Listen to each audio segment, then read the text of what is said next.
So once again welcome back my dear students, and in this video we are going to solve the exercise that you have been given in the previous video. So first sentence is वह कितनी दूर दौड़ता है, वह कितनी दूर दौड़ता है, कितनी दूर की इंग्लिश होती है how far, how, 1 minute, how far, how HOW, how far, how far. Subject देखेंगे वह लगा हुआ है, जानते हैं डज लगेगा यहाँ पर क्योंकि सब्जेक्ट आपका सिंगुलर है। आफ्टर दैट सब्जेक्ट हमें राइट करना है। How far does he run, दौड़ता है, वर्ब की first form, question mark. How far does he run, वह कितनी दूर दौड़ता है। सेकेंड हमारा सेंटेंस है तुम किसे पढ़ाते हो। किसे की इंग्लिश क्या होती है whom, WHOM, whom, do, subject आप देखेंगे यू लगा हुआ है, यू, तुम की इंग्लिश यू होता है, यू में डू लगेगा आपका यू के साथ। तो whom do you plus first form of the main verb teach, TEACH, whom do you teach, तुम किसे पढ़ाते हो। चलिए थर्ड देखते हैं।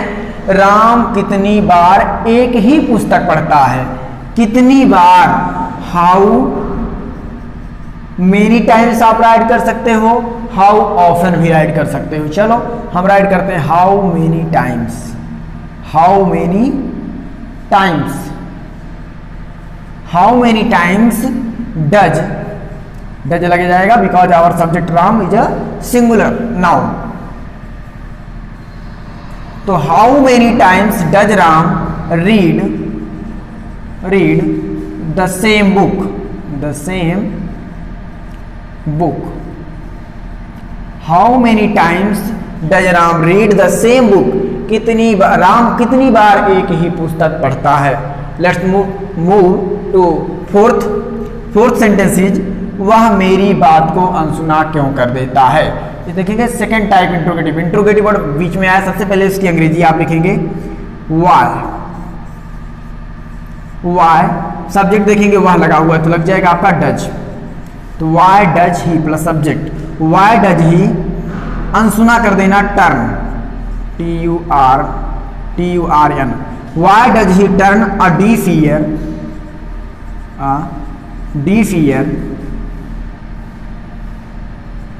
deaf ear, why does he turn a deaf ear to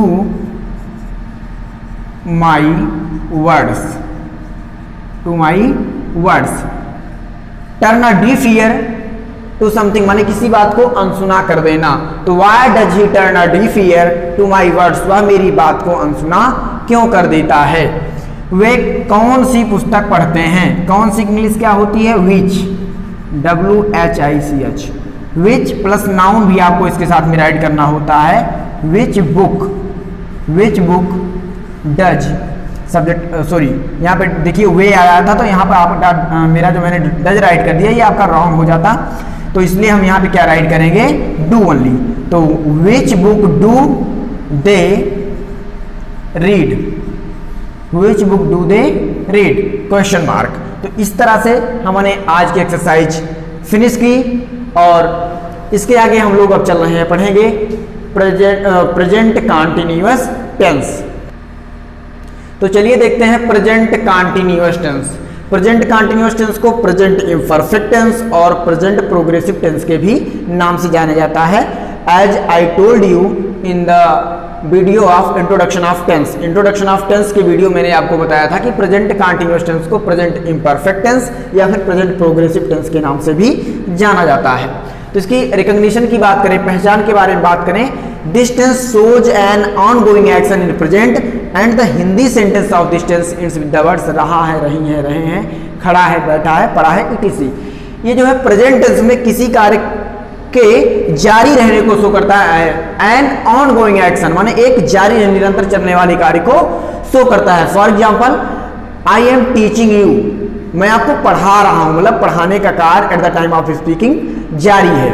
या बच्चे मैदान में खेल रहे हैं, यानी कि खेलने का कार्य at the time of speaking जारी है। तो अफर्मेटिव सेंटेंस में आते हैं, इसमें नोट 3 टॉपिक दिए हैं जो आपको नोट करना है। अगर इस टेंस में सब्जेक्ट आपका ही, सी या फिर इट होता है, ही, सी, इट होता है या फिर कोई सिंगुलर नाउन होता है तो आपको इज लगा देना है। इस टेंस का सब्जेक्ट अगर आपका ही, सी, इट या फिर कोई सिंगुलर नाउन है तो आपको इट लगा देना है। अगर आपका सब्जेक्ट आई है तो एम लगेगा, केवल आई के साथ में एम लगता है, पूरी इंग्लिश में केवल आई के साथ एम लगता है। और थर्ड है you, we, they, P N, P for plural and for noun, plural noun. यदि आपका सब्जेक्ट यू, वी, दे या फिर प्लूरल नाउन में से कोई एक है तो आपको आर लगा देना है।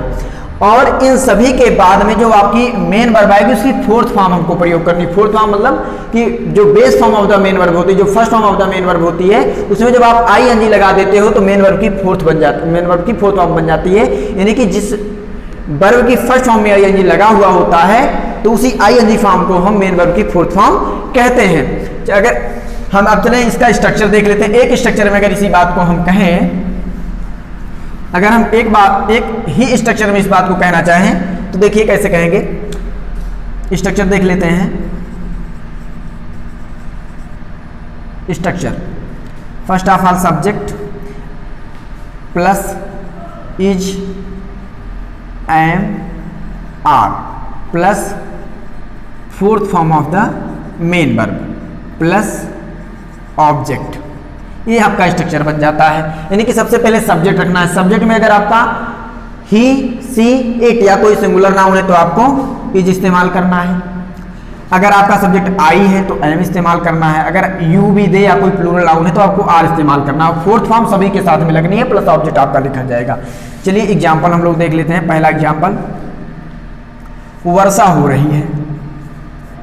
वर्षा हो रही है, वर्षा हो रही है। हम देखते हैं तो प्राकृतिक घटना है तो हम लोग इट लगाते हैं। इट इज रेनिंग, देखिए रेन हो गया, इसमें हमने लगा दिया आई एन जी, ये बन गया आपका इट इज रेनिंग। ऑब्जेक्ट इस सेंटेंस में नहीं है तो ऑब्जेक्ट नहीं लिखा जाएगा। सब्जेक्ट हो गया आपका इट, आपका सिंगुलर, इट को सिंगुलर माना जाता है इसलिए इज लग गया। और जो मेन वर्ब की फर्स्ट फॉर्म रेन थी उसमें हमने आई एन जी लगा दिया, रेनिंग, इट इज रेनिंग। और एक एग्जाम्पल देखते हैं। रमन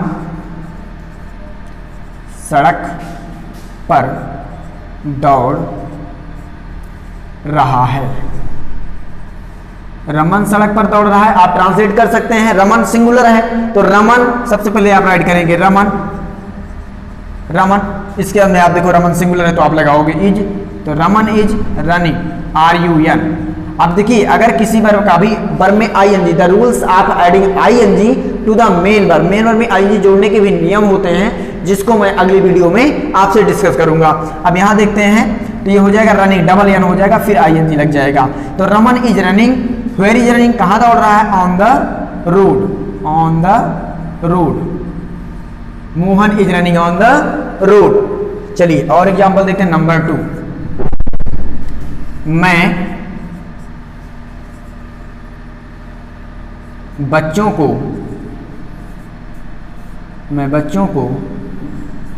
पढ़ा रहा हूँ, मैं बच्चों को पढ़ा रहा हूँ, मैं बच्चों को पढ़ा रहा हूँ। तो देखेंगे मैं आई हो गया, आई के साथ में मैंने क्या बताया लगता है, एम लगता है, आई एम। और देखो पढ़ाने की अंग्रेजी क्या होती है, टीच, TEACH, टीच, इसमें लग जाएगा ING केवल। तो I am teaching children, children लिख दीजिए, ऑब्जेक्ट आपका हो गया। आई एम टीचिंग चिल्ड्रेन, मैं बच्चों को पढ़ा रहा हूँ। और एक एग्जाम्पल देखते हैं नंबर 4। वे मैदान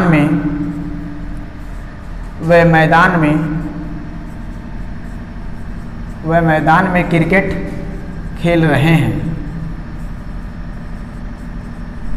वह मैदान में क्रिकेट खेल रहे हैं। तो सबसे पहले वे की इंग्लिश क्या हो जाती है, दे। अब दे को क्या मैंने लिखा था कि यू, वी, दे या कोई प्लूरल नाउन होगा तो हम क्या लगाएंगे, आर लगाएंगे। चलिए दे आर खेल रहे हैं, प्ले, PLAY। अब इसमें लगा दीजिए ING। They are playing, where playing, मैदान में खेल रहे हैं तो इन द फील्ड लगा दीजिए आप, in the field, FIELD। They are playing in the field. So हमने प्रेजेंट कंटीन्यूअस टेंस के अफर्मेटिव सेंटेंस के रूल्स डिस्कस कर लिए हैं और आपको आईएनजी जो रूल्स ऑफ एडिंग आईएनजी इसको मैं अगली वीडियो में आपको बताऊंगा नेगेटिव सेंटेंस बताने के बाद। तो चलिए देखते हैं आज की exercise. Let's do exercise. Let's do exercise में आपको 6 सेंटेंस दिए जा रहे हैं जिसे आपको ट्रांसलेट करना है। आप लोग कमेंट बॉक्स में भी अपना ट्रांसलेशन लिख सकते हैं या अपनी कॉपी में कर सकते हैं और इसके जो सॉल्यूशन होंगे वो आपको अगली वीडियो में प्रोवाइड कराए जाएंगे।